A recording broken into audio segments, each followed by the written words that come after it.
Good evening. We will call to order the City of Rockford's regularly scheduled City Council meeting for Monday, August 18th, 2025. We are fortunate this evening that we have Chaplain Norma Barrero with us to provide us with an invocation. Thank you, Mayor. Let's pray. Heavenly Father, we ask for your presence by way of your sovereignty, wisdom, and knowledge to continue the momentum of progress in the City of Rockford for the good of its citizens. In your name we pray. Amen. Amen. I pledge allegiance to the flag of the United States of America and to the republic for which it stands, one nation, under God, indivisible, with liberty and justice for all.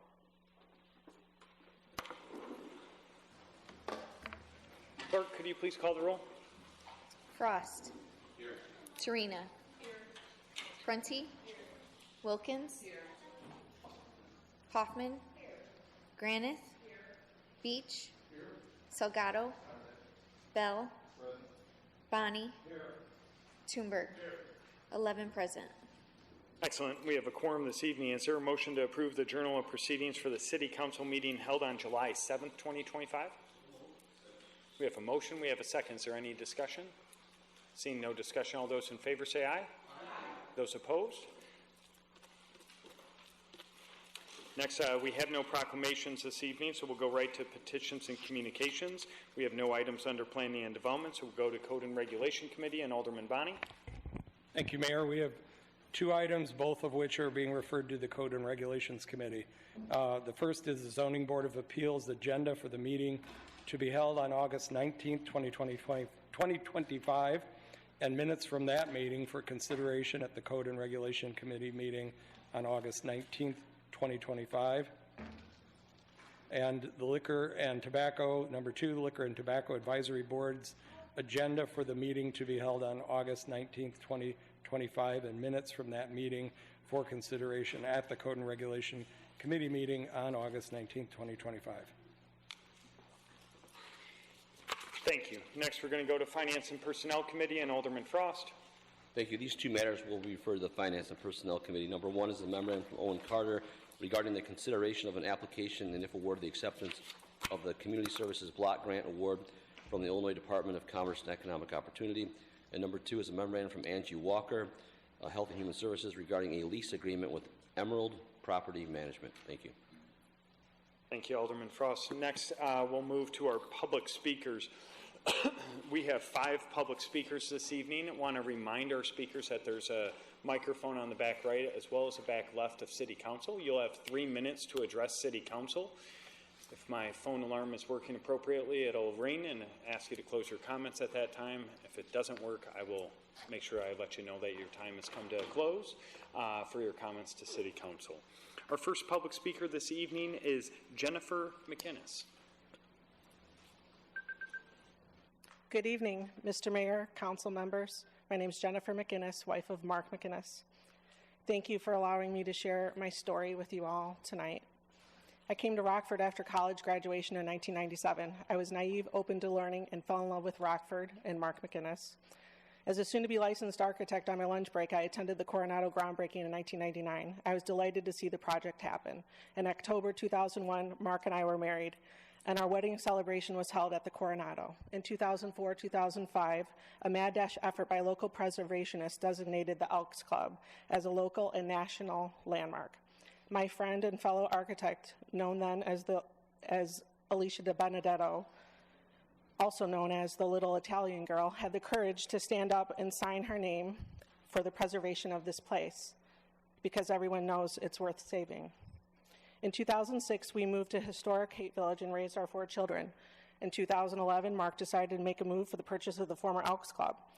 We made this decision together with the intent for the building to be brought back to life at its highest and best use as an entertainment and banquet facility.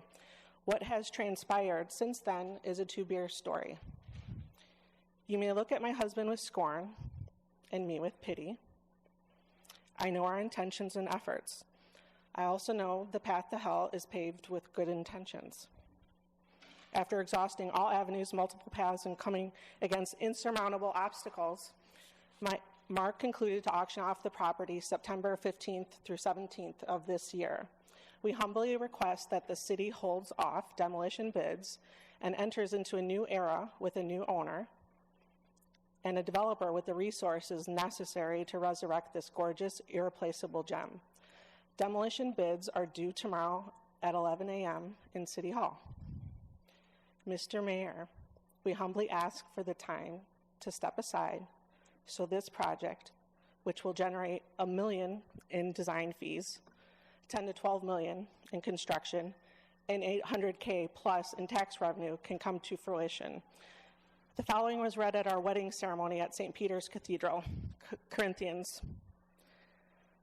If I give away everything I own and I hand my body over so that I may boast, but I do not have love, I gain nothing. Love is patient, love is kind. It is not jealous, pompous, inflated, rude, boastful, seek its own interest, it is not quick-tempered. It does not brood over injury. It does not rejoice over wrongdoings, but rejoices in truth. It bears all things, believes all things, hopes all things, endures all things. Love never fails. So faith, hope, love remain. These three, but the greatest of these is love. Love, in the context of 1 Corinthians, is not just romantic love. It's charitable Christian love. Christian charity is the virtue by which we love God and above all things, and loving our neighbor.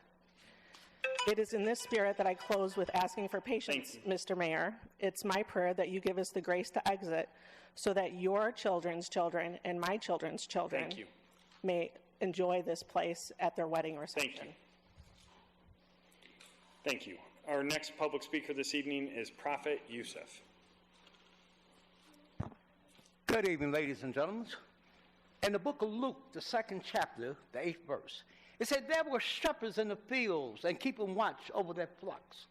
The angel of the Lord appeared to them as the glory of the Lord shone around them, and they were terrified. But the angel said to them, fear not, because I bring you good news. I'm here tonight to bring good news to the people of Rockford. What I want to speak about tonight is how to transform Rockford by the power of God in 1 year, 6 months, 22 days, 1 hour, 10 minutes, and 15 seconds. If you use my system, the TREE system, which stands for Transform Rockford Economic Engine, by using your resource, the first thing you have to do is change the way you think. If you want to change the condition you're in, your first resource are your people. 90% of people in Rockford are mechanical inclined. You are known as the inventors of the Midwest. Your second resource is manufacturing. I call it the king of all industry. It got us out of the Great Depression.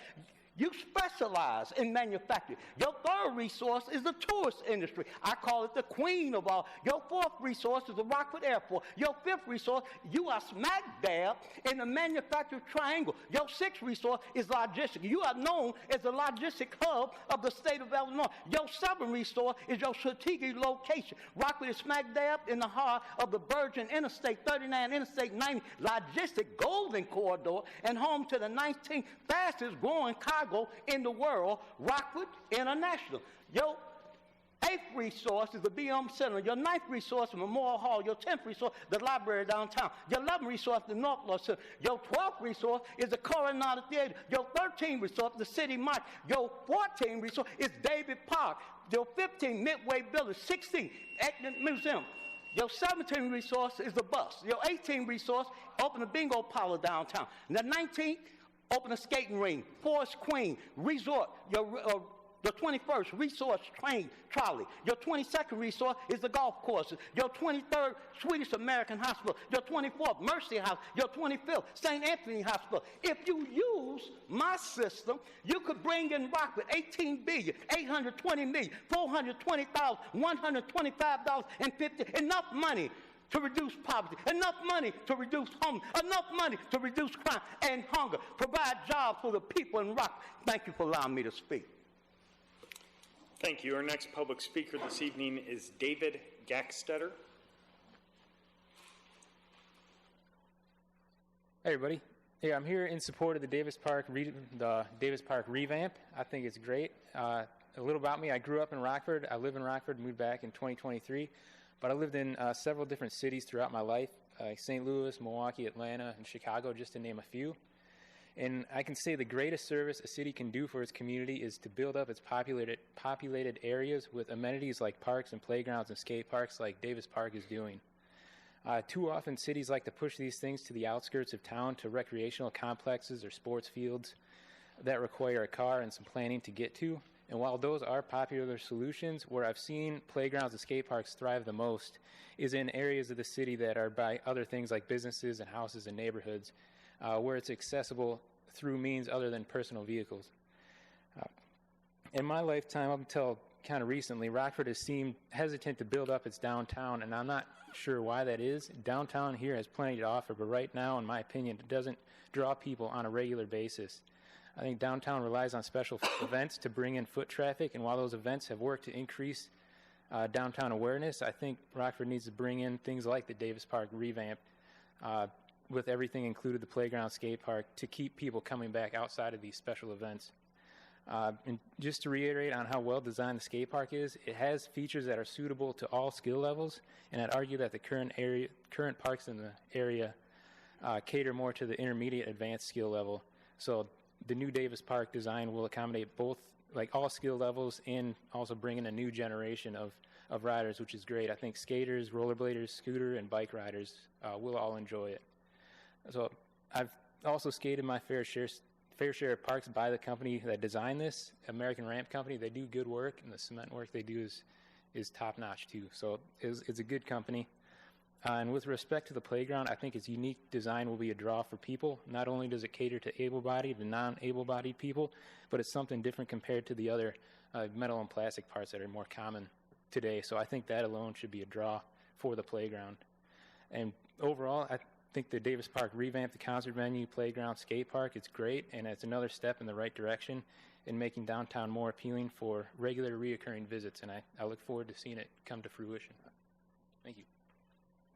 Thank you. Our next public speaker this evening is Luke Salamone.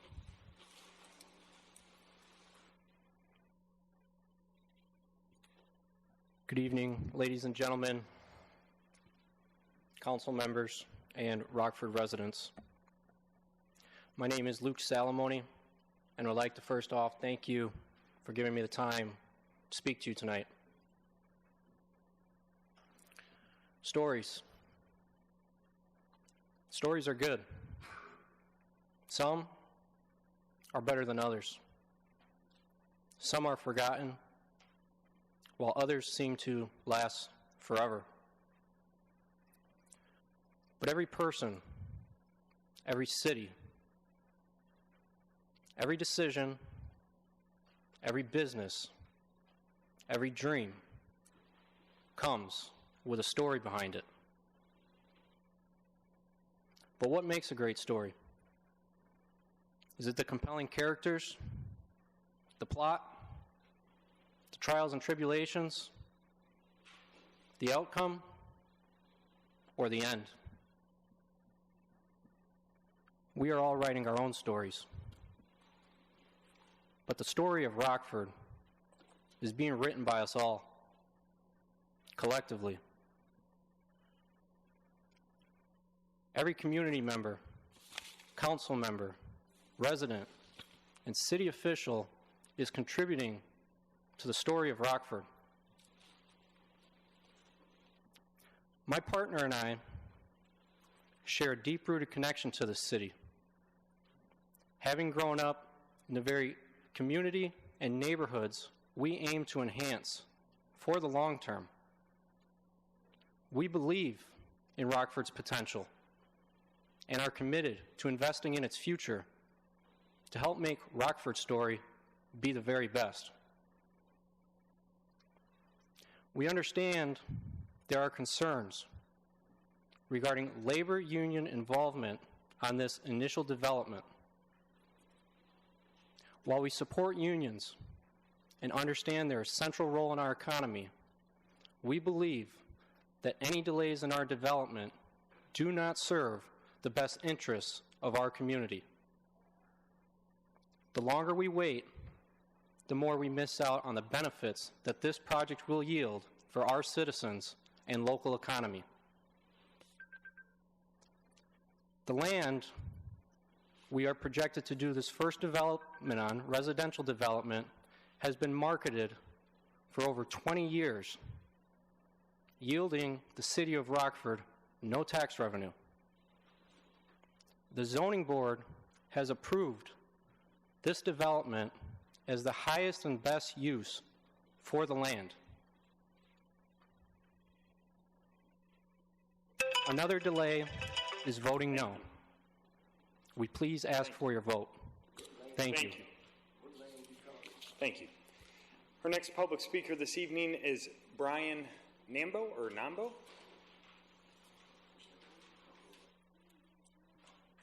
Good evening. I'm here in regards to the addition of a skate park and park facilities to be included in the Davis Park revamp.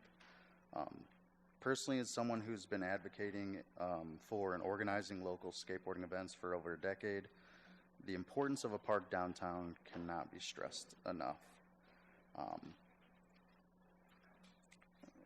Please don't build these spaces solely for a couple of big events that, you know, take up a day or two or three, a few times a year. You know, build these facilities for the community who will use it every single day of the year. There's around 50 million people who skateboard worldwide, and the U.S. makes up about 20% of that. And, you know, studies as recently as 2022 show that skateboarders spend more time outside than any other athletes. So over 30% more than people who run, over 80% more than people who play basketball, but we have courts and tracks all over town. So, you know, with these kind of numbers, it easily translates into a healthy industry, especially with individuals over 30 being a booming part of that, believe it or not. But, you know, these people aren't just kids. They're your neighbors, they're your young professionals, they're your voters. And when it comes down to it, skateboarding is illegal and frowned upon in most public spaces. So without the inclusion of these kind of facilities, you're essentially just criminalizing the people who participate in them. And we really just implore you to include these kind of facilities in the Davis Park revamp. These kind of facilities offer an outlet for a lot of people, and they can positively change lives. And it's just, it's really vital for us to work hand in hand with our community partners to have these kind of accessible facilities. And it's really easy to watch a documentary and feel proud about skateboarding or someone in your community who makes something, but it's a lot different to look at the crux of it and say, okay, here was this person who needed help and needed these kind of accessible facilities and didn't have those at hand. So, yeah, I just think it's really important that we kind of have these facilities accessible. And it's really all about accessibility and having free parks for the people who live here. Thank you. Thank you. Thank you to all of our public speakers this evening. Next, we're going to go to our new committee reports, and we'll begin with Planning and Development Committee and Alderwoman Wilkins. Thank you, Your Honor. Item 1 is committee recommends approval of the funding agreement with 205 District Dental Services, 205 DDS, for operational costs and initial dentist salary necessary to generate sustainable revenue for organization in the amount of $150,000. The funding source is cannabis funds. The legal director shall prepare the appropriate ordinance. Thank you. Council, we have one item before us. Is there any discussion on that one item? Alderwoman Tarina. Thank you, Mayor. I just wanted to thank my council colleagues just for your support of this item. Not only do I believe that the item makes sense, but it actually is an honor to bring this item forward on behalf of Dr. Cyrus Oates. Dr. Oates is a long-standing pillar in this community, and his organization has spent decades doing meaningful work for the children of Rockford. So to be able to advance something forward like this is actually something that I'm quite proud of. I also just want to say that I'm encouraged because we are sort of creating some creativity behind this partnership. The city and the school system are separate taxing bodies, but I think us establishing this is showing that we can work together. We often sometimes create barriers against that happening, so I'm happy to see this happening because of that too. So I think that when we find ways to collaborate, that we can create programs that are transformative and impact the health and well-being of our students and families that we all represent. So again, I thank you all for your support of this item. Thank you. Thank you, Alderwoman Tarina. Alderman Bonnie. Thank you. I just wanted to second everything the Fifth Ward Alderwoman said about Dr. Oates, and commend to her for bringing this forward. I think it's well deserved. It's been a great effort that Dr. Oates has been undertaking in the schools for many years now, and probably invisibly to a lot of people in the community. And despite the involvement of the Third Ward Alderman's brother, I'm going to vote for this. Thank you. Any other discussion? Alderman Frost. Yeah, in reading the funding agreement, I just want to make it clear or find out the answer to this. This is a one-time $150,000 amount, correct? It's not a recurring amount. Mr. Cagnoni? Thank you, Your Honor. That is correct, Alderman. Thank you. Any other discussion? Clerk, will you please call the roll? Durkee? Aye. Logeman? Aye. Toomberg? Aye. Frost? Aye. Torina? Aye. Prunty? Aye. Wilkins? Aye. Hoffman? Aye. Granith? Aye. Beach? Aye. Salgado? Aye. Meeks? Aye. Bell? Aye. Bonnie? Aye. 14 ayes. Excellent. Next, we're going to go to Code and Regulation Committee, and Alderman Bonnie. Thank you, Mayor. The Code and Regulation Committee has one item. The committee recommends approval of Plat Number 3 of Harrison Park North Subdivision. The subject property is located at 5866, 5884, and 5936 Columbia Parkway. The developer is combining 3 existing lots as a result of a recent zoning approval for a special use permit, ZBA number 4-25, to allow residential storage units on the site. Thank you. Council, one item before you. Is there any discussion on that one item? Clerk, will you please call the roll? Durkee? Aye. Logeman? Aye. Toomberg? Aye. Frost? Aye. Torina? Aye. Prunty? No. Wilkins? Aye. Hoffman? No. Granith? Aye. Beach? Aye. Salgado? Aye. Meeks? Aye. Bell? Aye. Bonnie? No. 11 ayes, 3 noes. Thank you. Next, we're going to go to Finance and Personnel Committee and Alderman Frost. Thank you, Your Honor. There's one matter. The committee recommends approval of vouchers in the amount of $8,269,911.16 as approved at the Finance and Personnel Committee meeting held on August 11th, 2025. Thank you. Council, we have one item before you. Is there any discussion on that one item? Clerk, will you please call the roll? Durkee? Aye. Logeman? Aye. Toomberg? Aye. Frost? Aye. Torina? Aye. Prunty? Aye. Wilkins? Aye. Hoffman? Aye. Granith? Aye. Beach? Aye. Salgado? Meeks? Aye. Bell? Aye. Bonnie? Aye. 14 ayes.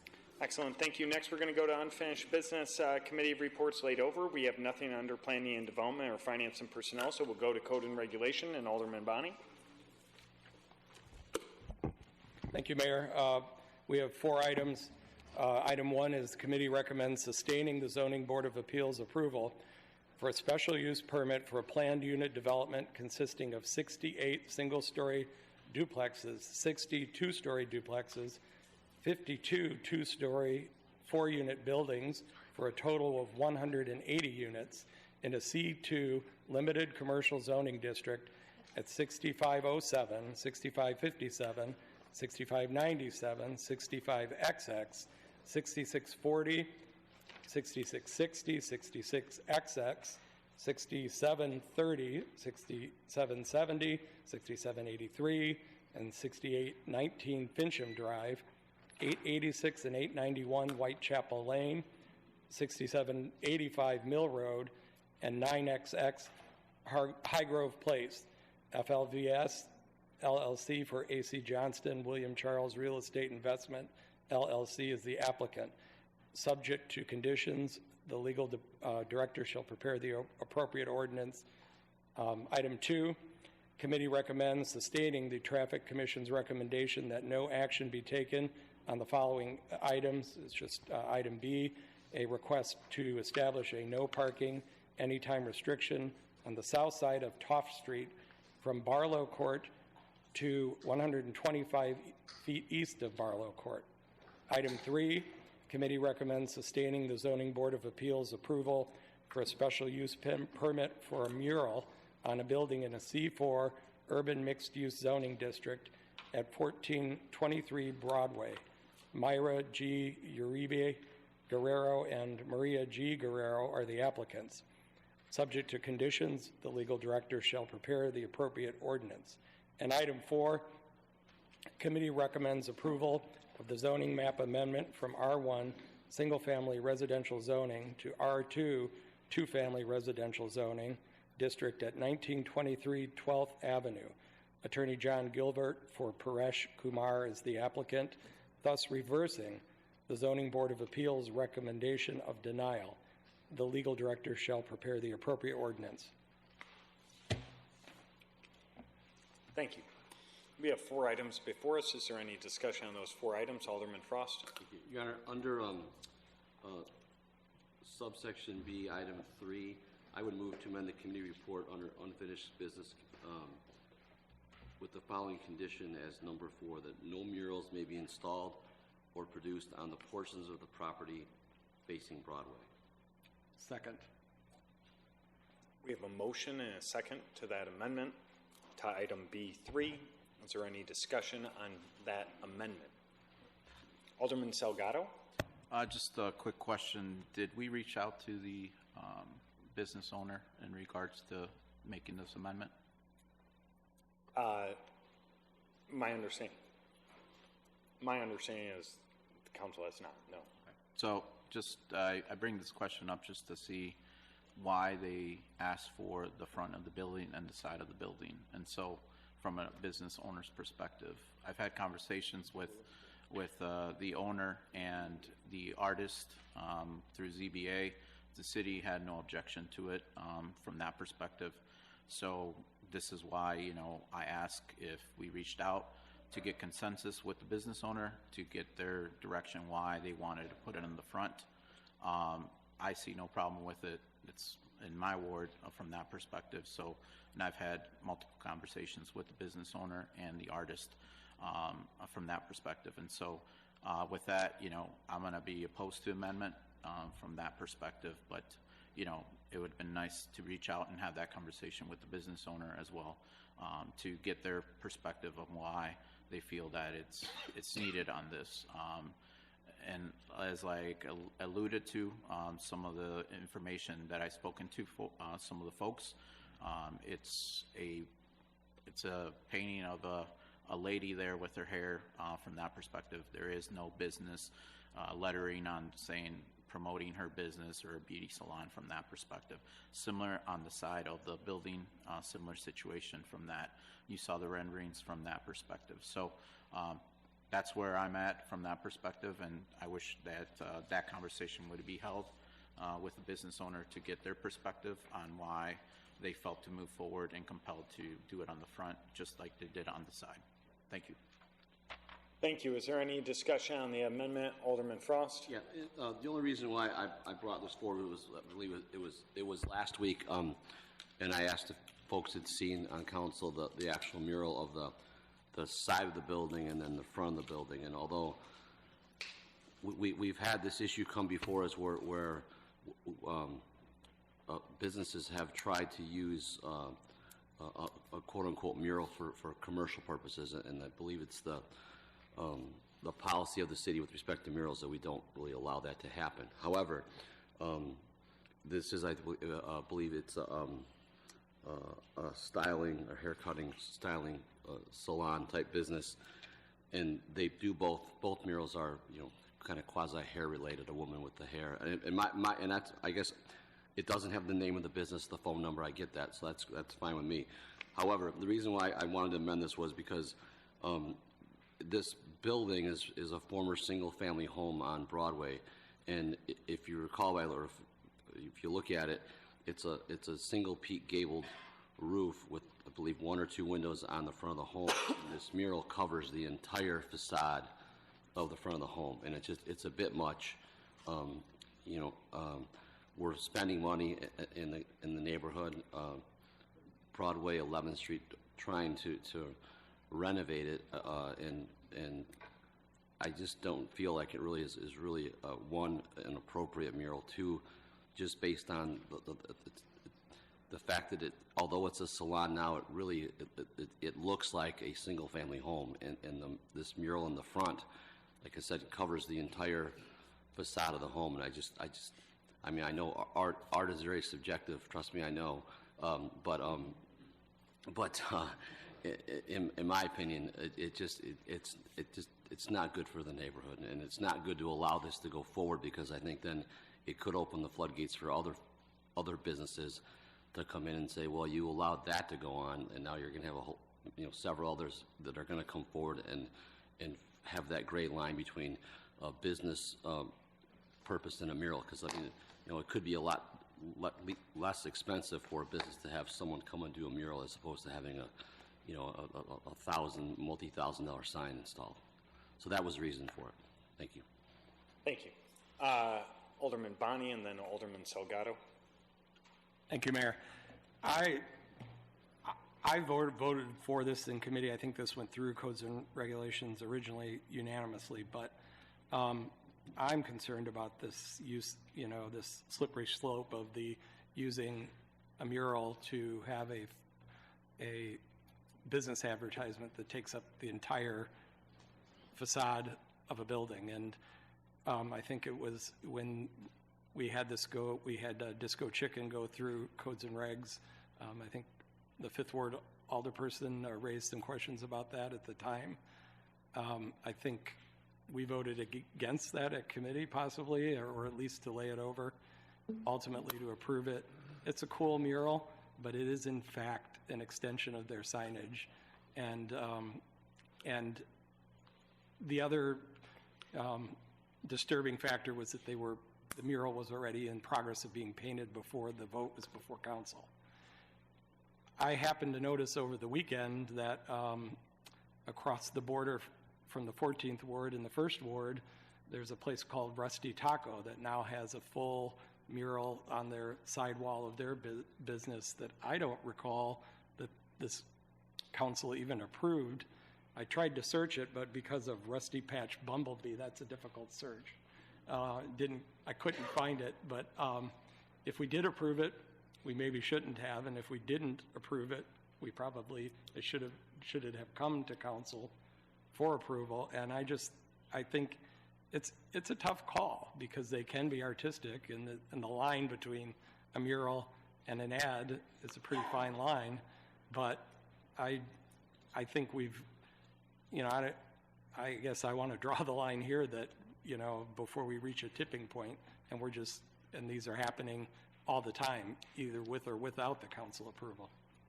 Thank you. Thank you. Alderman Salgado? Yeah, just so I'm okay with, for example, if we change the ordinance or whatever the requirement is, not to have it on the front, because it sounds like the side is good enough. You see it. What was it? Mary's Place. They have a mural that went in there. It's the Pabst ribbon, whatever logo that they have, which identifies it's a bar. So, I mean, I don't have a problem with that, right, from that perspective. But if we do, why don't we pass a resolution or an ordinance that prohibits anything in the front, right? Whether it's residential or that looks like a single-family home, certainly do that. This is just the top portion. It's not the whole front of the whole house. It's the top half, from my recollection of the picture that they submitted. But from my perspective, if we want to go that route, let's bring it to Codes and Regs and pass through something like that, or an ordinance. And so we know that there is no slippery slope from that perspective on the front, whether it's advertisement from that perspective. This individual is very interested in trying to get forward. I talked to Alderman Frost a little bit. From that perspective, I wish it didn't get laid over from that perspective. We're getting closer and closer to fall. I know she was asking me when can I start this? And I said, you got to wait until August 4th, but it got laid over from that perspective. So, I'm for, going forward. If we want to change it, let's do it. Heard Rusty Taco or whatever the name is, that has out there. So from my perspective, let's move forward after this vote and let's make it official where there is no more slippery slope from that perspective, and encourage them to put up a sign for a business perspective. So I'm good with that going forward. So, yep. Thank you. So is there any other discussion on the amendment that's been brought forward and seconded? Alderwoman Trina? Can you remind me what the amendment was, please, Mayor? I can. Move to amend the committee report under unfinished business committee reports laid over, Roman numeral 6, subsection B, item 3, to include the following condition as number 4. No mural may be installed or produced on the portions of the property facing Broadway. So my understanding, and correct me if I'm wrong, is that the business owner, if the amendment were to go through, would be able to have a mural on the side of the business, but not on what is front-facing on Broadway. Is that accurate? Any other discussion? Alderwoman Meeks? I just want to, so this only applies to Broadway and this particular sign, but we do have other murals like on East State Street where they are facing the street, so we don't care about that. We just care about this particular mural. Is that accurate?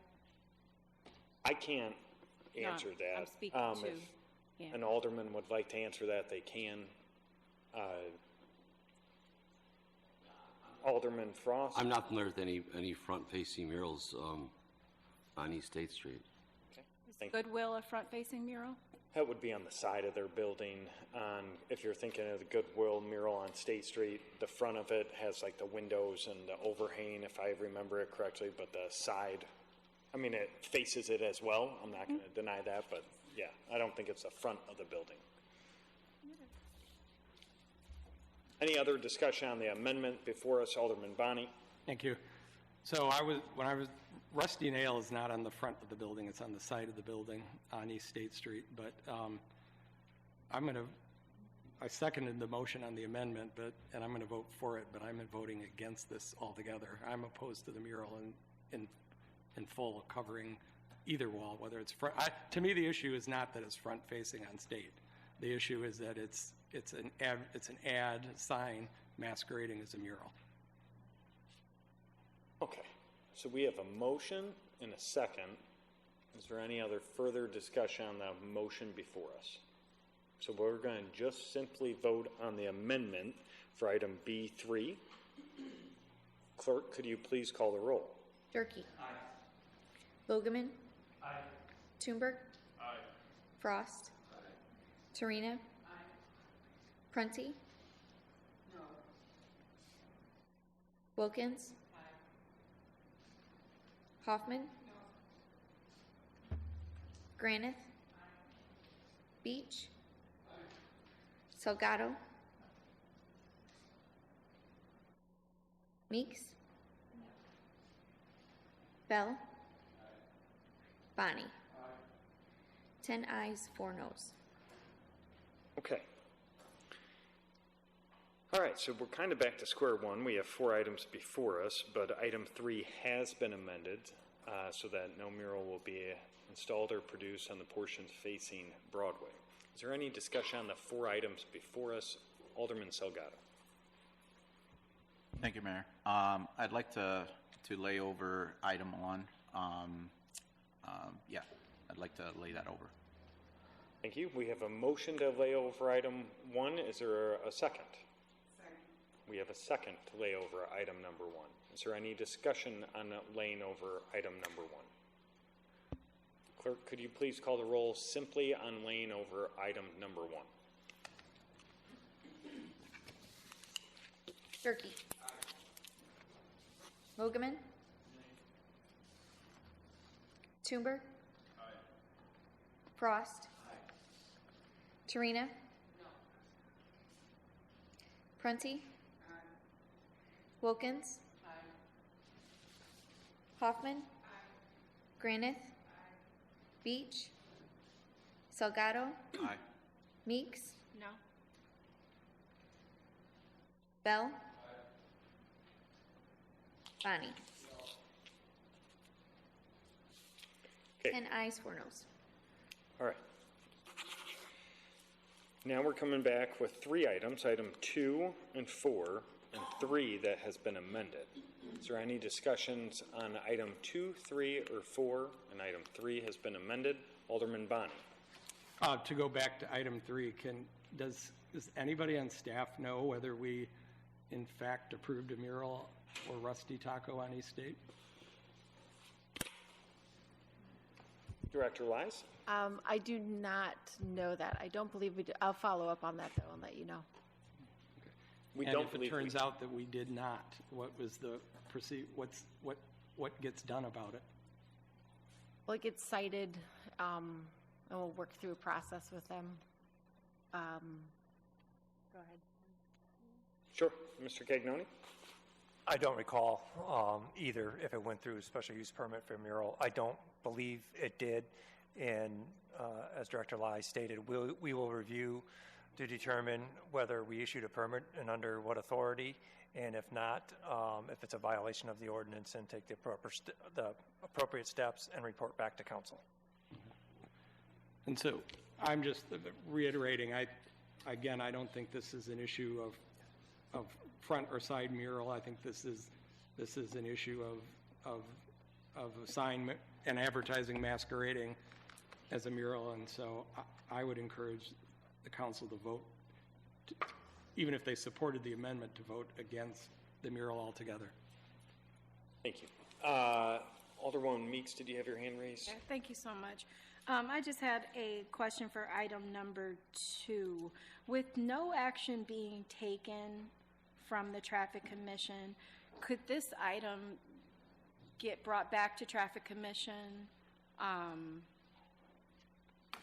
So the reason why I ask is because I did kind of view what the issue is and where the parking is, where you could come out, there's cars parked, so it is quite congested in that space. So I just want to know, with it being no action taken, can I come back to Traffic Commission to bring more evidence and appeal for the whole length of the road?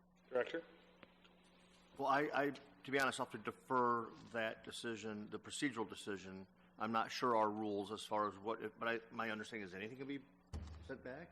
I believe you can I will confirm with you, Alderwoman Meeks, but in my head, I believe I had the same issue as an alderperson. I thought it was 6 months that you had to wait for it to come back. I thought I heard I will something. confirm the time frame. And while I have the mic, I want to apologize to Alderman Meeks again. She caught me multitasking 2 weeks ago when she asked about this one. And to clarify the question that she was asking at that point was, the requested no parking for was 125 feet on Toft, east of the cul-de-sac. And staff did mention in there that if the request for no action was upheld, the Public Works could install a no parking here to corner. I believe Alderman Meeks asked if that sign would be in the same location, and it would not be. The no parking here to corner is a maximum offset of 30 feet. So that would be the difference in the 2 signs. Yeah. Thank you. Alderman Bonnie, Alderman Frost, and Alderman Thunberg. Thank you, Mayor. So I'm not advocating for this, but couldn't the alderwoman from the 12th Ward make a motion to send this back to the Traffic Commission and avoid the 6-month layover? Or not layover, but holding period? Yes, any alderman could make a motion to send it back. I mean, I would argue against that.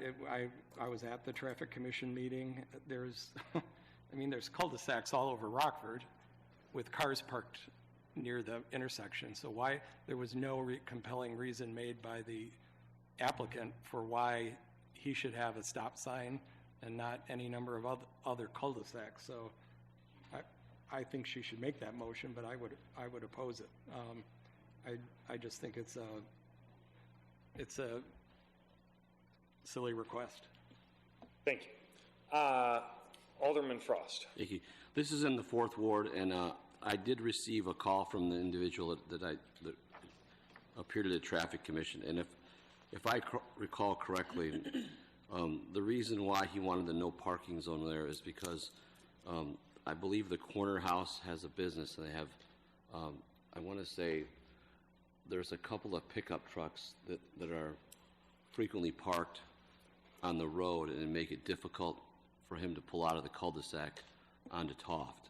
And I did go there, and I do recall observing some trucks there, and frankly, I think there were trucks in the driveway that were commercial vehicles on Barlow Court. I don't remember what specifically they were, but I have no problem making the motion to send it back, or alternatively to make a motion to lay it over, and so we can maybe get some more facts on the specifics. I don't believe there was a request for a stop sign, though. I thought just no parking. So, and I appreciate the fact that Public Works, if it doesn't pass, that Public Works can go out there and at least put a sign up. But if the true issue is the pickup trucks getting parked there, it may be been a landscaping company that's run out of the home, but then I think maybe we could turn to Director Lays and have her maybe crack down on what's going on there if there are code violations with the trucks being left on the side of the home. So I don't have a problem doing either one, either sending it back to Traffic Commission or laying it over until we can get maybe between both Director Lays and Director Sanders, more information. Thank you. Alderman Thunberg. Thank you. I would agree with the Fourth Ward Alderman on the issues, just very briefly on the ordinances. I won't go into them, but with home businesses and license plates that are beyond A and B license plates. So I think there's some things the city could do regarding that.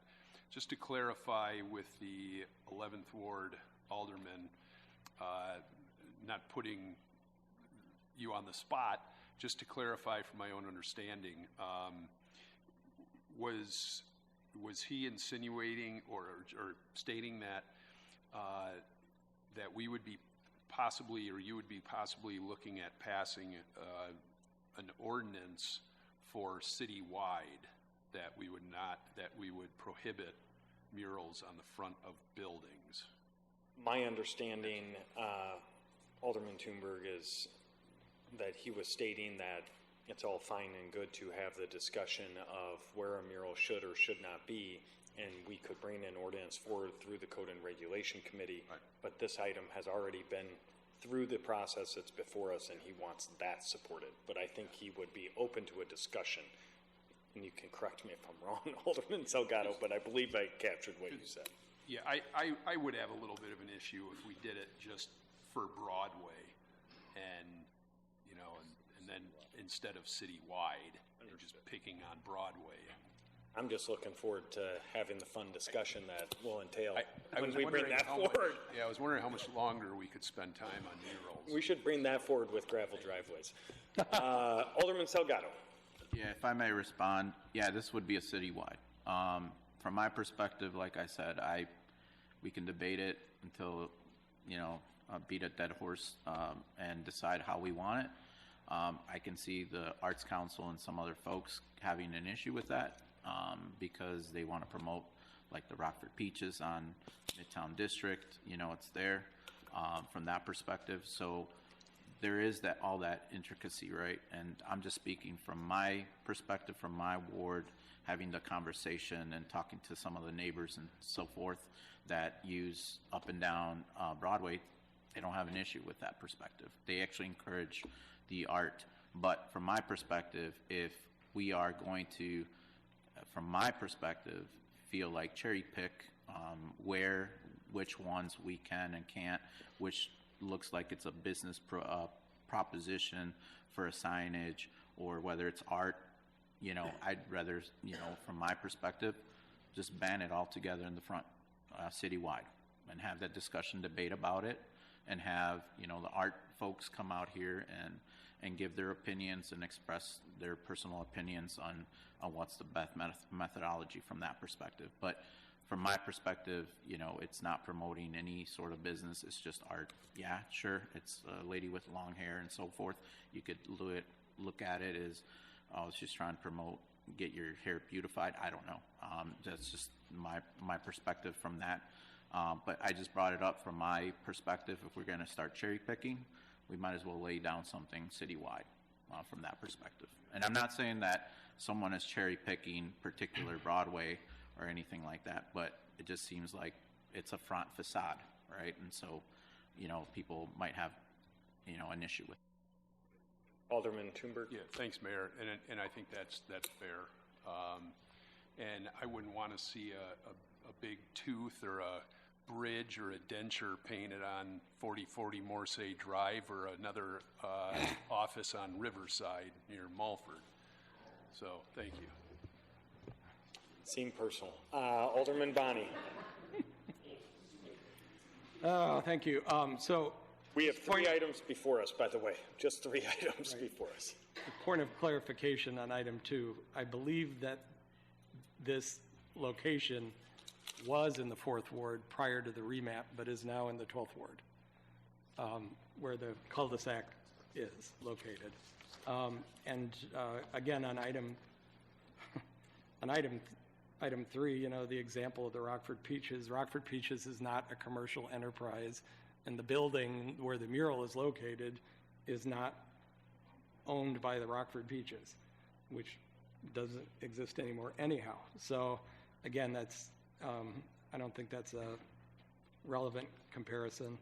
And I hate to raise the issue, but I wonder if we shouldn't lay this item over again until we have this policy on murals. And so I would move that we lay item 3 over. Okay. We have a motion to lay item 3 over again. Is there is there a second? There's no second. Alderman Salgado. Yes, thank you for not seconding that. As I alluded to, the lady said that August 4th, she wanted to start this. So this is why it cannot be laid over. It's either you vote yes or you vote no on this. We amended it. I encourage you guys to vote as is, and we move forward in this. And if we want to have further discussion, whether it's teeth or hair, nose, whatever, we can certainly have those discussions and limit it to whatever we want it to limit through codes and regs through Mr. Bonney's committee from that perspective. So I just urge you to vote yes on this as amended. Thank you. Thank you. We have 3 items, and one's been amended. Alderman Frost. With respect to number 2, the Traffic Commission, no action, instead of sending it back, can I just make a motion to lay that matter over? Maybe we can get an answer, You can make that motion. Thank you. Are you making that motion? I'm making the motion to lay over item 2. Second. We have a motion. Now we have a second. We're cooking with oil. Any discussion on laying over item number 2? Clerk, please call the roll on laying over item 2. Turkey. Aye. Logeman. Aye. Thunberg. Aye. Frost. Aye. Torina. Aye. Prunty. Aye. Wilkins. Aye. Hoffman. Aye. Granith. Aye. Beach. Aye. Salgado. Meeks. Laying over item number 2. Bell. No. Bonnie. No. 11 ayes, 3 noes. We keep talking, we'll have no items in this committee to vote on. We have 2 items before us. Is there any discussion? Alderwoman Prunty. I just want to make sure that I heard the alderman of the 11th Ward. This is in his ward. Did you say that you were in support of it as amended? Okay, thank you. Is there any other discussion? Clerk, please call the roll. Durkee. Aye. Logeman. Aye. Thunberg. Aye. Frost. Aye. Torina.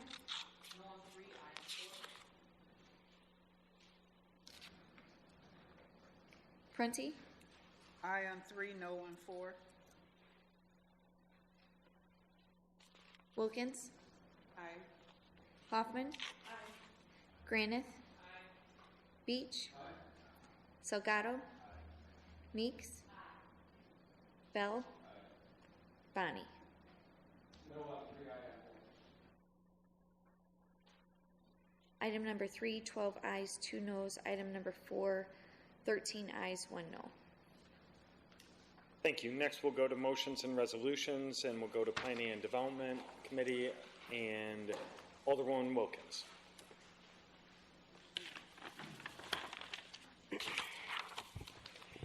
Item 1, committee recommends approval of the appointment of Todd Cagnoni, City Administrator, as the Northern Illinois Land Bank Board Trustee.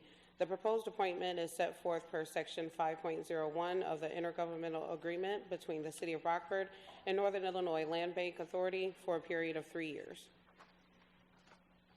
Thank you. We have one item before us. Is there any discussion on that one item? Alderwoman Meeks. Thank you so much. I just want to reiterate the conversation I had last week. I understand the competency of the administrator and his ability to sit on this board. I do believe there are other people that are just as qualified to sit on this board, and I think diversifying our board members is a great thing. And so it's something to consider in realms like this. I know that there are people within the city staff that have a huge background specifically in housing. And so I think that it's important that all of those mindsets have an opportunity to present themselves and grow within this city. So it's just a suggestion to consider, even if this board stays, maybe some of the other boards that Administrator Cagnoni sits on, maybe he wants to relinquish some of the others for other people to join those boards. So just something to consider. Thank you. Thank you. Any other discussion? Clerk, could you please call the roll? Durkee. Aye. Logeman.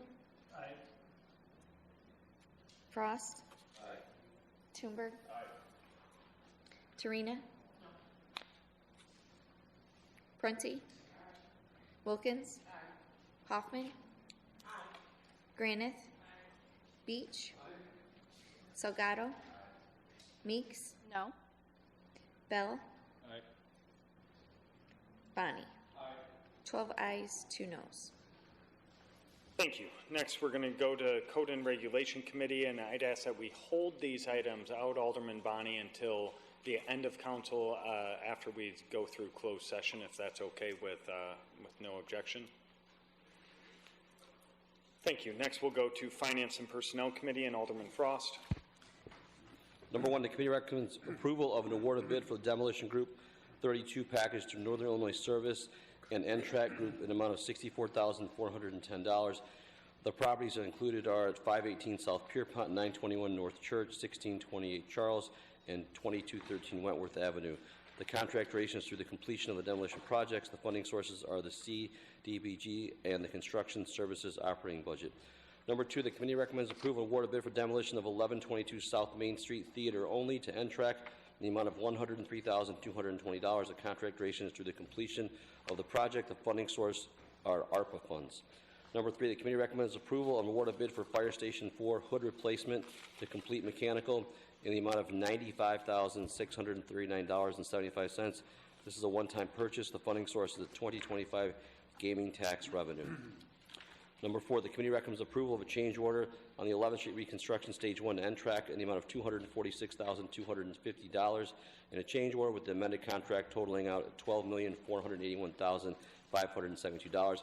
The change order reflects delays due to the utility relocation.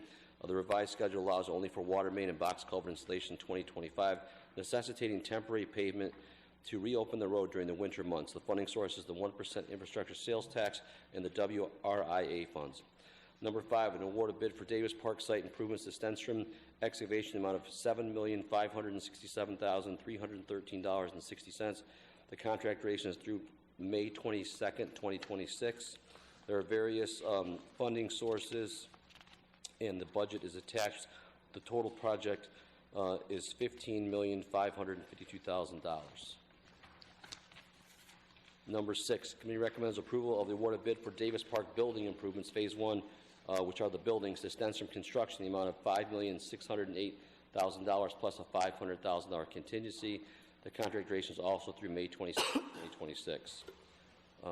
Number 7, the committee recommends approval of an engineering agreement amendment for Davis Park Improvements Phase 1, Supplement 3 to Smith Group in an additional amount of $465,000 for an amended total of $1,798,900.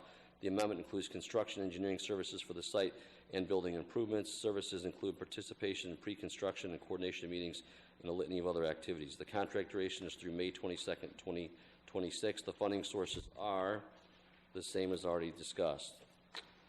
I place those 7 matters before you.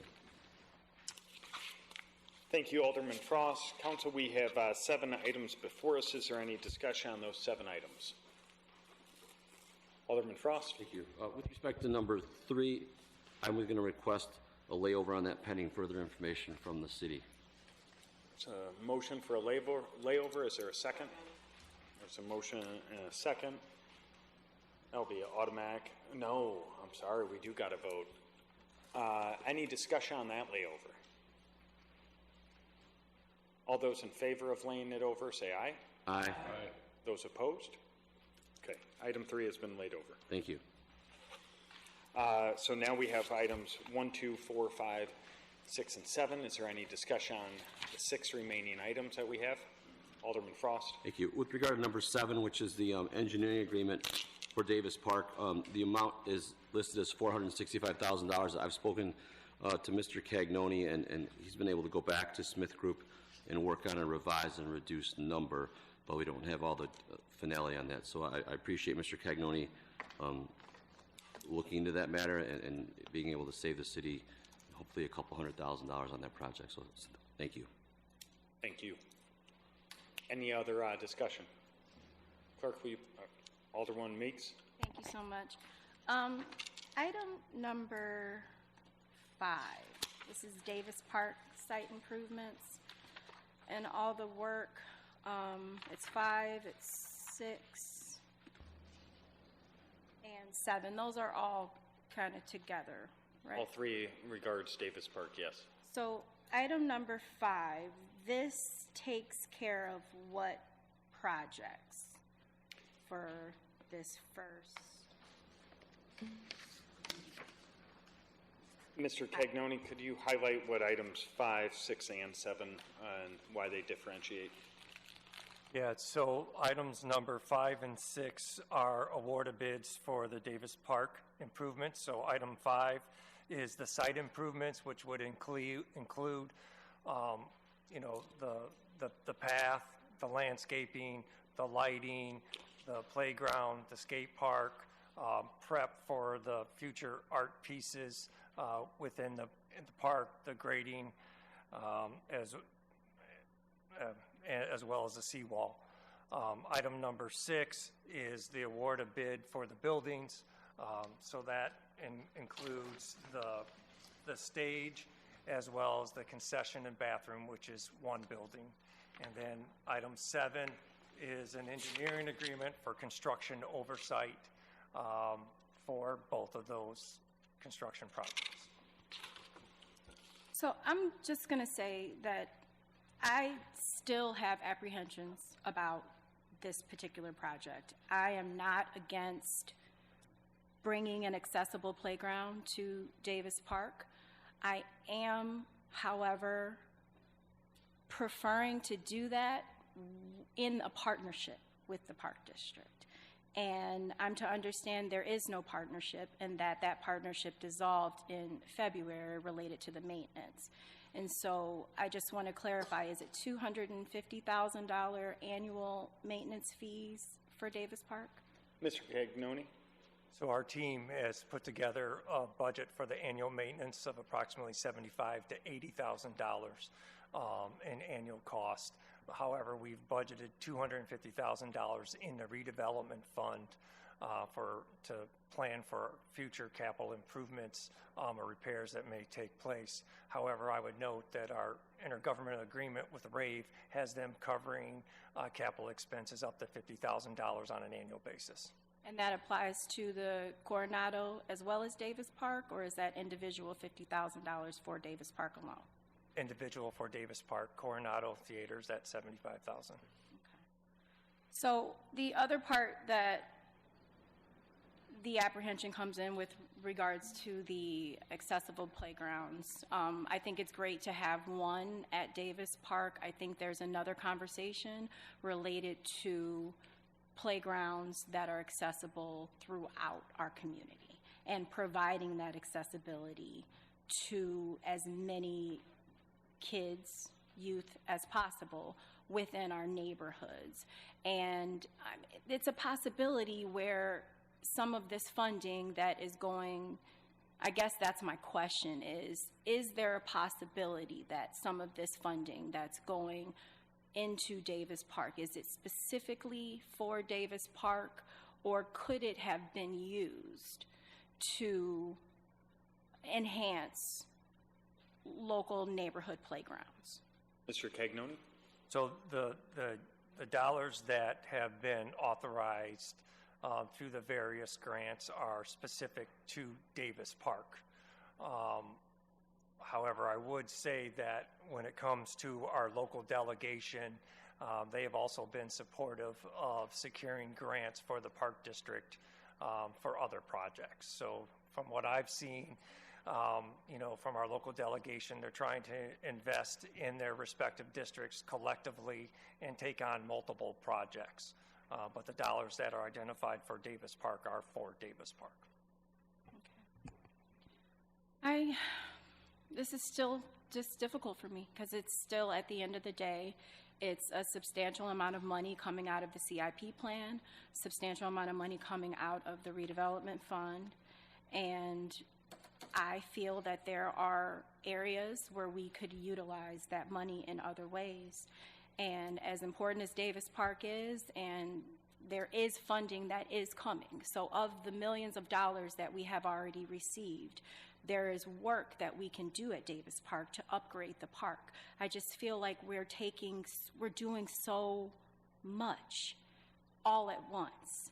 And just knowing that there's so many things unknown coming down the pipeline, it worries me to take on so much, and to not only take on so much right now, but to take on the full responsibility of maintaining this.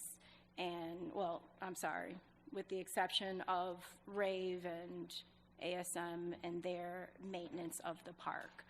It gives me apprehension, and I wish that we could have considered maybe just a scaling back. I know how popular the skate park is. I don't think that anything that I'm suggesting would stop that skate park from going through, but I do feel like when it comes to the universal playground, somehow I feel like we should be working it out with the Park District so that everybody's on the same page. This is what they do. And so I find it just very difficult for me to move forward knowing that those ties are severed. So I just want to make that point. It doesn't seem to matter too much, but I do want to be clear as to why I'm not in or agreeing with this particular plan and moving forward. It has nothing to do with me not agreeing with an accessible park, has nothing to do with me not agreeing with a skate park. I think all of these things are great. I think getting lighting down at Davis Park is extremely important. I think we should just think about how we are utilizing our funding, because it was just a couple of weeks ago we were talking about a grocery tax and passing a grocery tax and saying that if we don't pass this grocery tax, we're going to be short $6 to $8 million. And then weeks later, we're turning around spending millions of dollars at Davis Park. So it's just hard for me to process, and I think that there are some priority items such as housing that we should be considering over some of these things. Thank you. I thank you, Alderwoman Meeks. I can certainly appreciate lots of needs, right? And balancing those needs and priorities. Vast majority of the funding going towards Davis Park, we could not move, to housing or some of the other needs that we have through, either the funding coming through state representatives and state delegation or our capital improvement plan also agree with you. We want to have a partnership with the Park District and RAVE and ASM and have a meeting tomorrow with the director of the Park District as well. So we're going to continue to work forward on that partnership. Alderman Durkee. Thank you, Your Honor. Just to dovetail on the comments of the 11th Ward, the 12th Ward Alderman, I think I'm not, obviously I'm not in favor of the playground and the skate park, but she's touching on something that we need to really consider, and that is, if you look at your property tax, there is a line on the property tax bill that has Park District. And we pay taxes to a park district that plans playgrounds, puts them where they need to be, maintains them, and it basically assesses use, need, location, maintenance, and all those things. Now, so it's one of the things that, again, my comment from last week, this project appears to be the camel that a committee designing a horse came up with. I think it's just too many parts, but consider that we do have a park district. Now, if we think the park district is not meeting our needs, and there's a discussion that we had, how do we do that, and maybe pursue assuming some of those roles directly and becoming the park district as a city, I'm all in favor of doing that. I've been somewhat unhappy with some things of late. So that, just a comment in that regard. We do have a park district. We pay them to do this. It's in our taxes. We're doing a parallel process that we're paying for, and I think we've already paid the park district. Let them do their job. The other was a question for the city administrator, and that is, there's some rumors out there with people who do this that the current stage design is inadequate to handle certain types of bands and certain types of venues that may be too small or not sufficient. And I was just wondering, have we heard that as a city administration? Has that been addressed? And who picked the stage design, or how did we come up with that? Mr. Cagnoni on the stage. Thank you, Your Honor. So the stage was completed in coordination with RAVE and ASM as their designated contractor. And the idea of the stage actually increased from our original Phase 1 thoughts to meet a greater need in regards to what they felt that the market could take in regards to the type of events and activities. So I believe we've addressed those concerns through the various conversations on the type of, venues that this could support, being certainly local and regional type events, with the opportunity to have larger events on the stage with additional amenities throughout the park. Thank you. Alderman Beach. Thank you, Your Honor. A couple of thoughts here.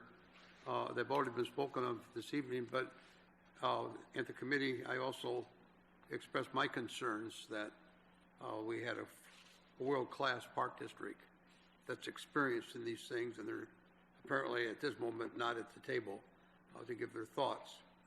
I won't go any further because that's already been discussed here tonight, but I'd like to ask about this general fund surplus of $3 million that's in here.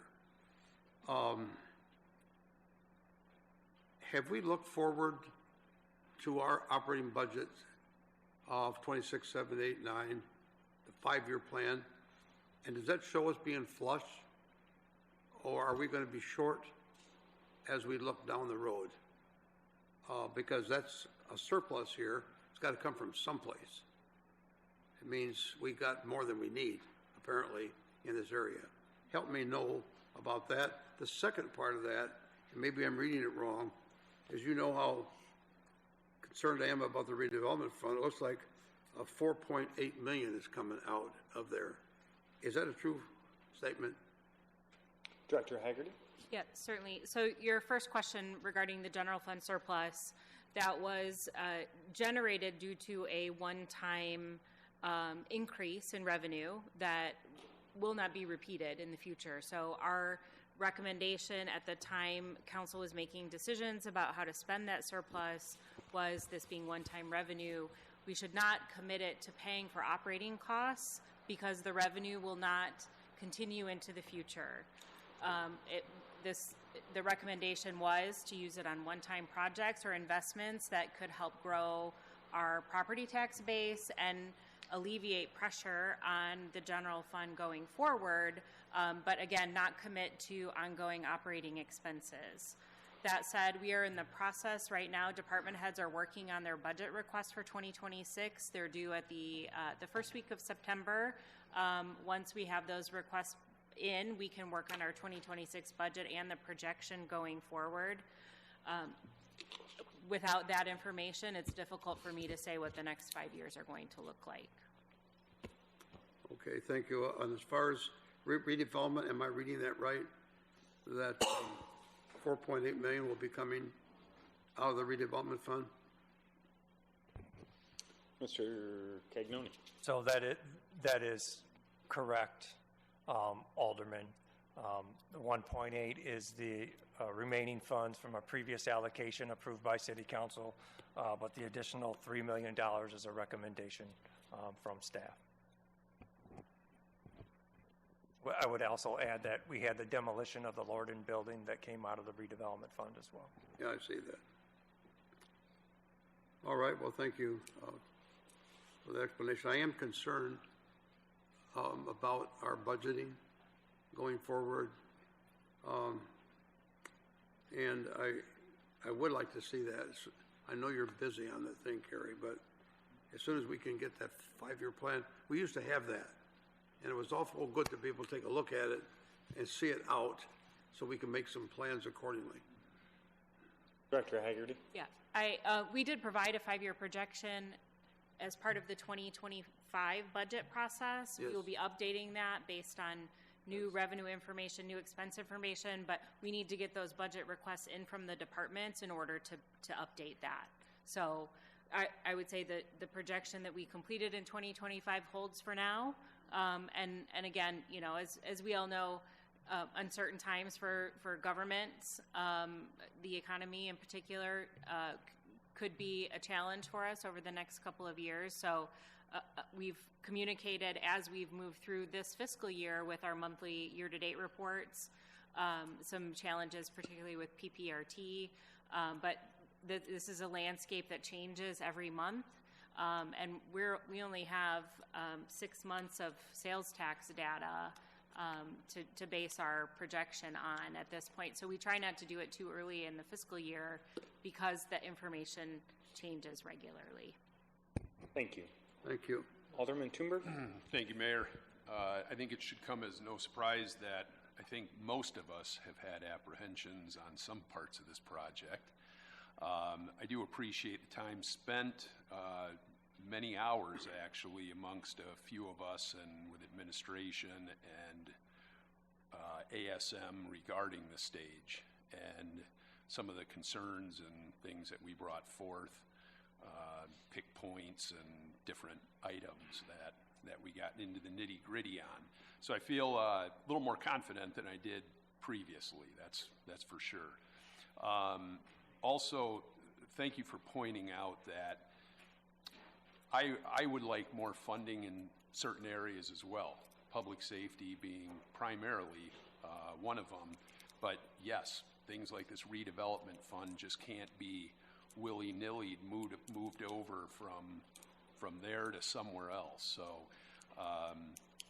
that is the funding, one of the funding mechanisms that we would use in this. I also want to be on record as stating that, yes, it is an ongoing concern of mine with the Park District pulling out. I think they should be in on this, and I would encourage the continued conversations and, you know, various IGAs that may be necessary in making that happen. So I hope those conversations continue and we come to some agreement in the future. Thank you. Thank you. I agree. Alderman Frost. Thank you. It was discussed earlier about, different parts of the park, and I guess I first attended a meeting probably 2 years ago with the planners, the architectural plans, and was always trying to see if we could make this park, since it is the city's own park, more of a unique park and not a neighborhood park. And so I had many concerns about different plans, and I wanted it to have some sort of wow factor. And at times I definitely had some pointed conversations with the mayor and Mr. Cagnoni and probably others that I just had a kind of a passion to seeing this project through, because it's a legacy park, and I attribute it to kind of like Rockford's Grant Park or Rockford's Millennium Park, and we only got one shot to do this, and I wanted to see that that it came to be as good as it could. And so I definitely turned on the skateboard based on the location and the barriers and it being concrete, so not being really noisy. And it is kind of like planning a wedding. There's a lot of different moving parts here and lots of different touch points. And I know that Mr. Groh once told me that one of the aspects was that he didn't, the committee that was behind it did not want to see just a festival park that was just used occasionally, and wanted to have more activation down there. And so I do think that's going to take place, and so I'm voting for it.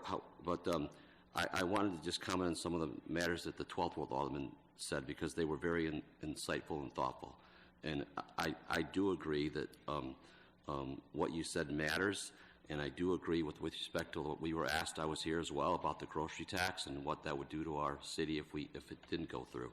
So I think we really do. I think maybe now, I know we're going to be coming up on our budget, and I want to recognize that there are lots of other folks that have secured money for this. So I was talking about it being a $15.5 million park, but the city is not contributing $15.5 million.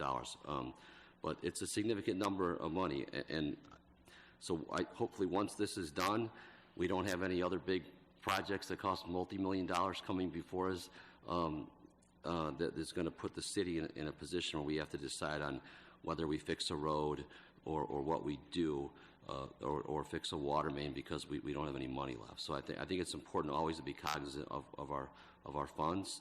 But I based on this long-term project and the result that it ended up being, I will be supporting it. Thank you. Alderman Bonney? Thank you, Mayor. So I think that what's important to keep in mind here, I agree with several points that several aldermen have made, but what's important to keep in mind here is leveraging our assets. And Embassy Suites, just reopened during COVID, is a huge asset for downtown. And Davis Park, sitting right at its doorstep, not being fully utilized is lost opportunity. And leveraging the millions of dollars in funding through the state that, as has been noted, can't be spent on something else is also important. And I think we're getting close to being at a tipping point downtown, where projects like this don't necessarily need to be propped up by the city.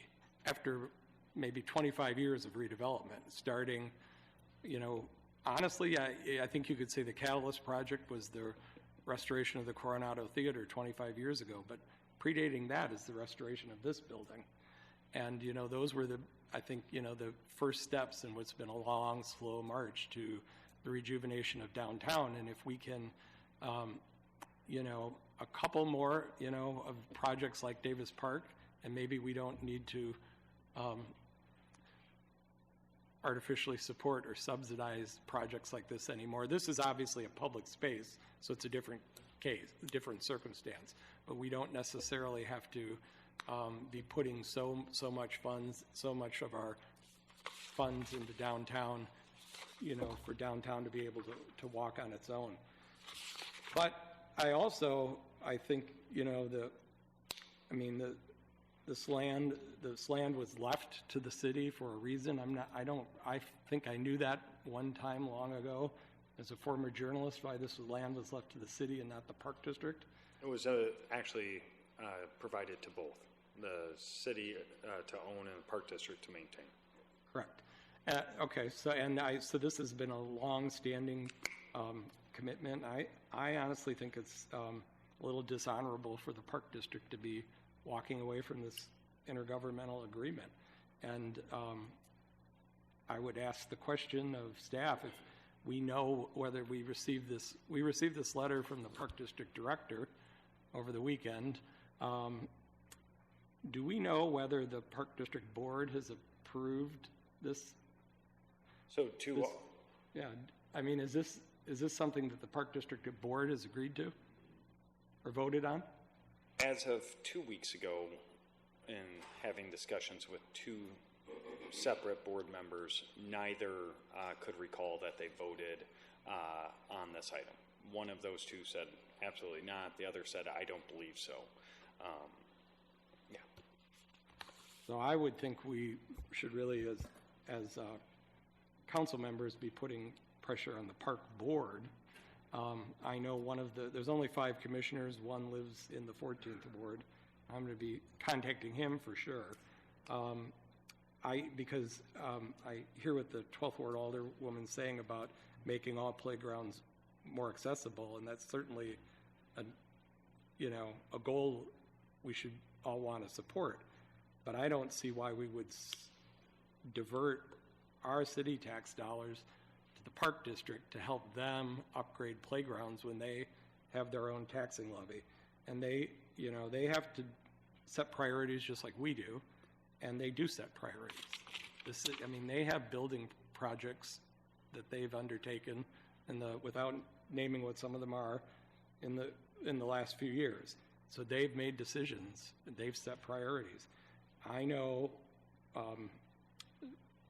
in the 14th ward, there's the former site of Thompson School that the Park District agreed to take these properties from the school district, and it sits there undeveloped because the Park District has been unwilling to develop it unless the neighborhood agrees to put a cell tower there, and which they oppose.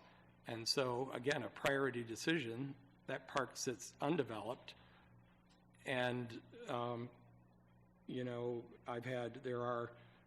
there are memorials to. There's a memorial on that site to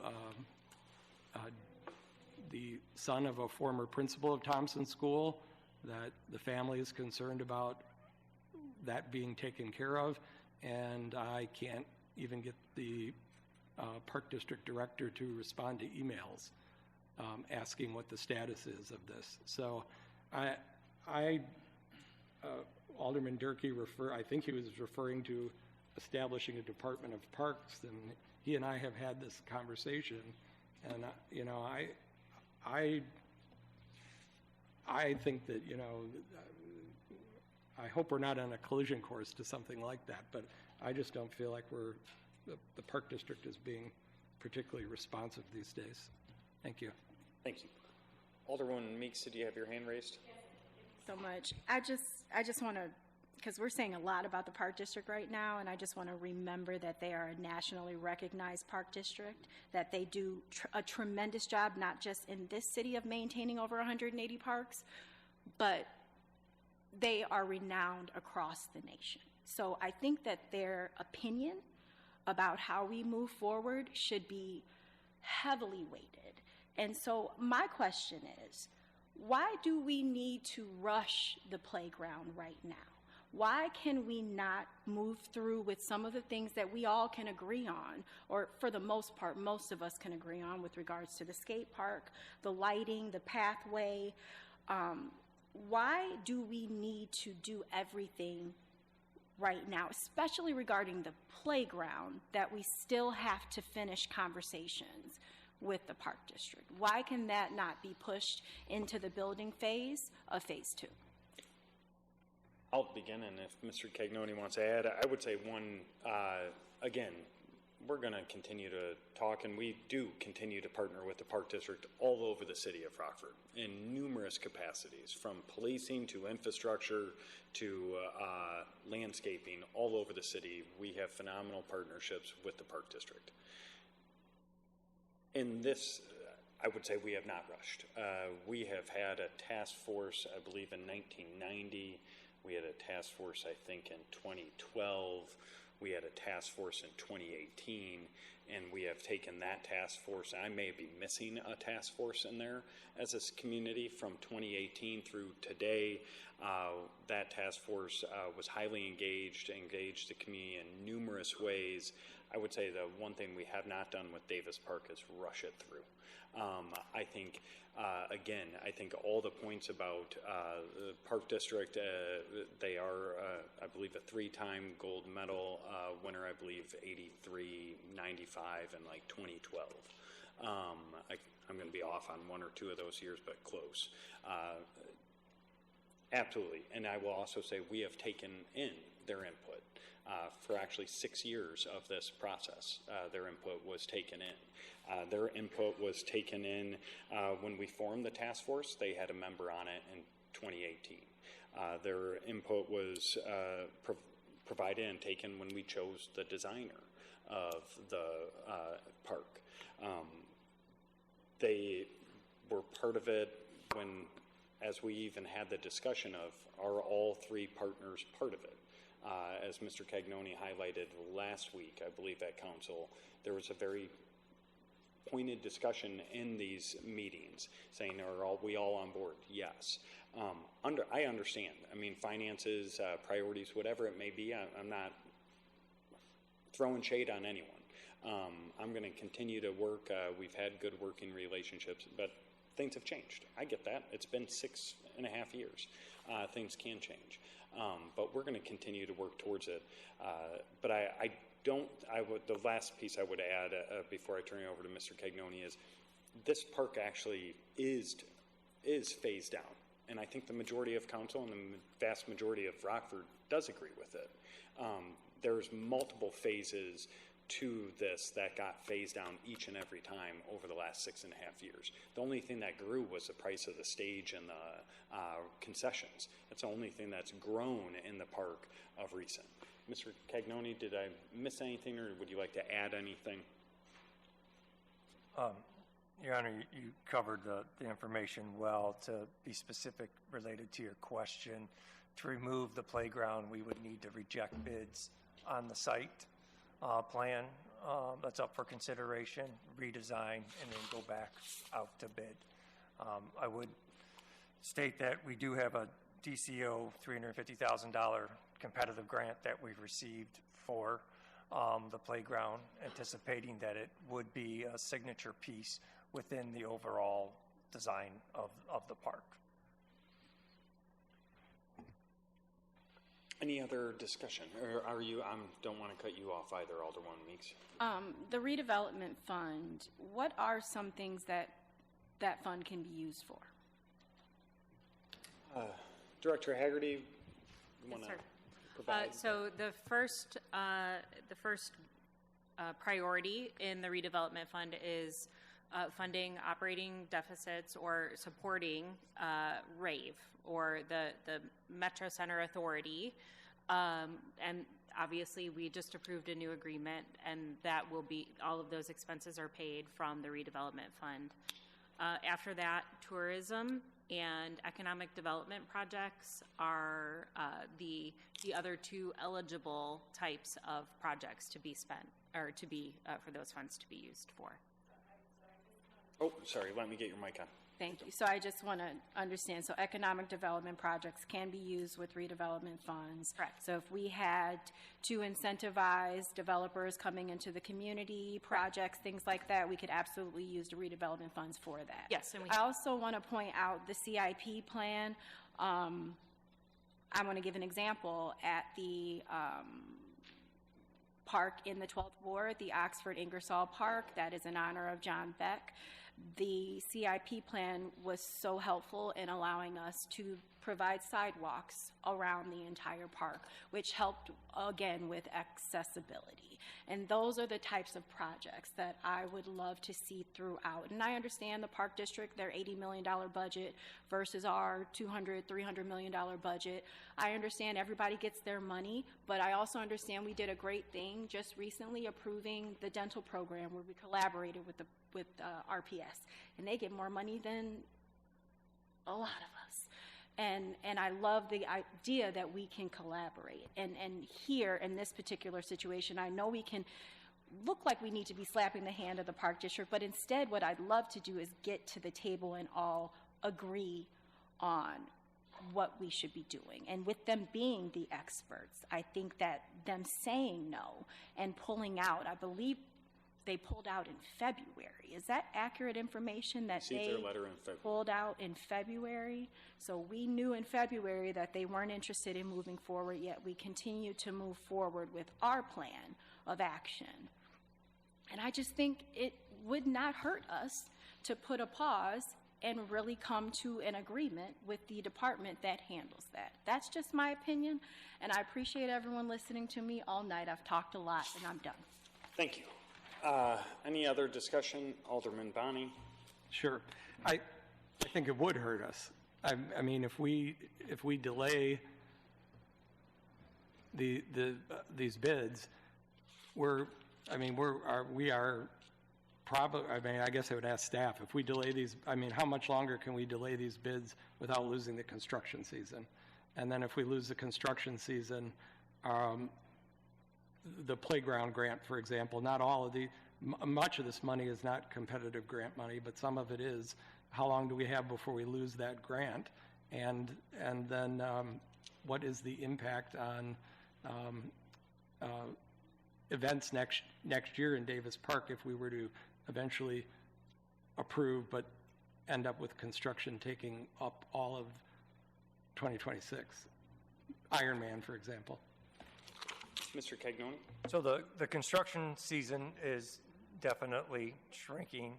I spoke to the contractor today, and it's going to be weather dependent in regards to our anticipated completion date of June of next year for all the improvements. And our goal is to get it done, one, to get it approved so that we can set a construction schedule, and so that we upon approval, we have meetings queued up with RAVE and ASM so that they can begin to market the park to bring in different venues, because they'll need some lead time to accomplish that. I don't believe we're in threat of losing any of the dollars that we've secured.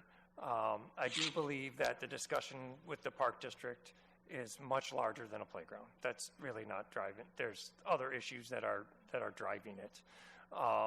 And we have a number of intergovernmental agreements or leases or courtesies that aren't documented that go back and forth between one another.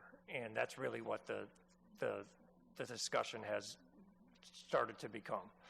Certainly thank the Park District for all their input and even their most recent letter in support of Davis Park advancing. They recognize and have been a partner through the process, and it's a very important project to our community. Mm-hmm. And the impact on Ironman, if we were to not meet the June timeline. So we would have to adjust. I mean, ideally, we'd like to have it in Davis Park, and we think it would be ideal to utilize that stage and celebrate our community as we continue to scale the community that we want to be. But if it doesn't happen, we would make adjustments. Thank you. And I think that's a great point to reiterate the Park District's letter of support for Davis Park. So the Park District isn't asking us to delay this project because they're pulling out of the maintenance agreement. And so, I mean, it's like we're manufacturing that as a reason to do this. I think that this has been delayed several times already. I don't think it's invalid for us to want to have a conversation about, revisiting mission, vision, purpose, do we all still agree? Because it has been 6+ years. But that's a conversation we should have had well over a year ago, not now. Thank you. Any other discussion on the items before us? Clerk, please call the roll. Durkee. Aye. Logeman. Aye. Toomberg. Aye. Frost. Aye. Torina. Aye. Prunty. Aye. Wilkins. Aye. Hoffman. Aye. Granith. Aye. Beach. Aye. Salgado. Aye. Meeks. Aye. On all.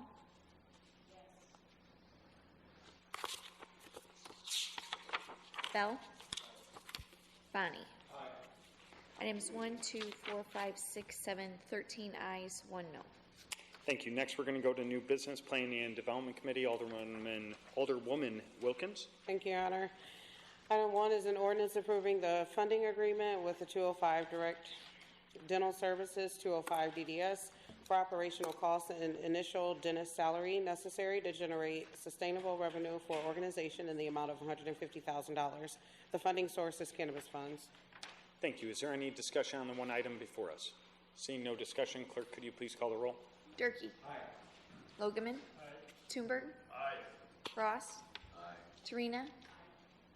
Prunty. Aye. Wilkins. Aye. Hoffman. Aye. Granith. Aye. Beach. Aye. Salgado. Aye. Meeks. Aye. Bell. Aye. Bonnie. Aye. 14 ayes. Excellent. Next, we're going to go to Code and Regulation Committee and Alderman Bonnie. Thank you, Mayor. We have 2 items left. An ordinance approving a special use permit for a mural on a building in a C4 urban mixed-use zoning district at 1423 Broadway. Myra G. Uribe Guerrero and Maria G. Guerrero applicants, and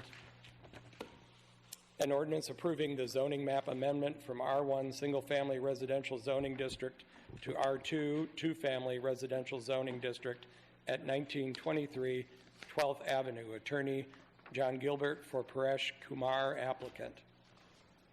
Thank you. Is there any discussion on the 2 items? I would just remind Alderman that item 2 has been amended. Item 3 needs 10 positive votes for it to be approved. Is there any discussion on those 2 items before us? Clerk, could you please call the roll? Durkee. Aye. Logeman. Aye. Toomberg. Aye. Frost. Aye. Torina.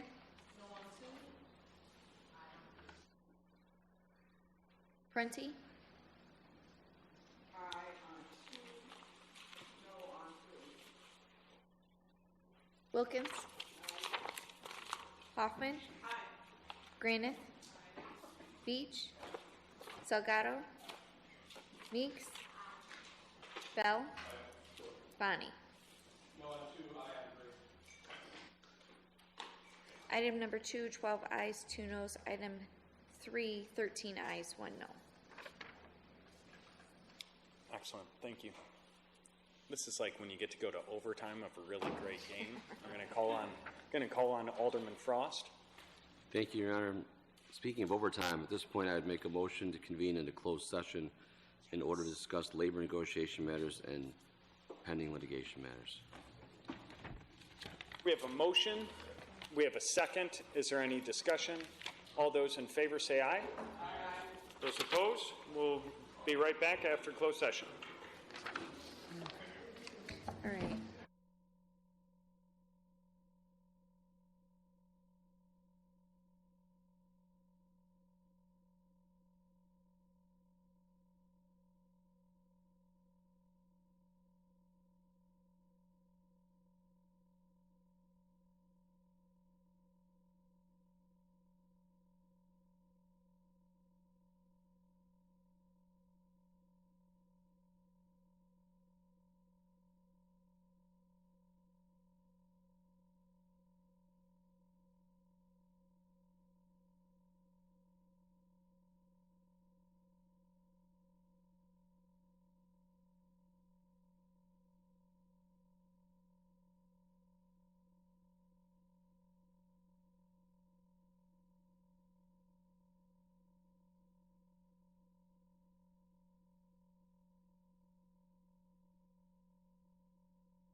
Okay, we are back into open session. Clerk, could you please call the roll? Durkee. Toomberg. Here. Frost. Here. Torina. Prunty. Wilkins. Granith. Beach. Salgado. Meeks. Bell. Bonnie. 12 present. I'm sorry, 11 present. Excellent. We still have a quorum. We're going to go back to an item from Code and Regulation Committee and Alderman Bonnie. Thank you, Mayor. We have two items. Resolution to approve Purdue Pharma bankruptcy plan and authorize execution of a settlement agreement in opioid legislation, and resolution to participate in opioid litigation settlements with 8 manufacturer defendants and authorize execution of the participation form. Alderman Frost? Make a motion to lay both those matters over. Second. We have a motion to lay over. We have a second to lay that over. Would note that Alderwoman Granith is present. So we have a motion and a second to lay over those two items from Code and Regulation Committee. Is there any discussion? Seeing no discussion, all those in favor of laying over both of these items say aye. Aye. Those opposed? Okay, thank you. Now, if someone be so kind, we have a motion to adjourn. We have multiple seconds. Is there any discussion? No one wants to talk about that. All those in favor say aye. Aye. Those opposed, have a great night.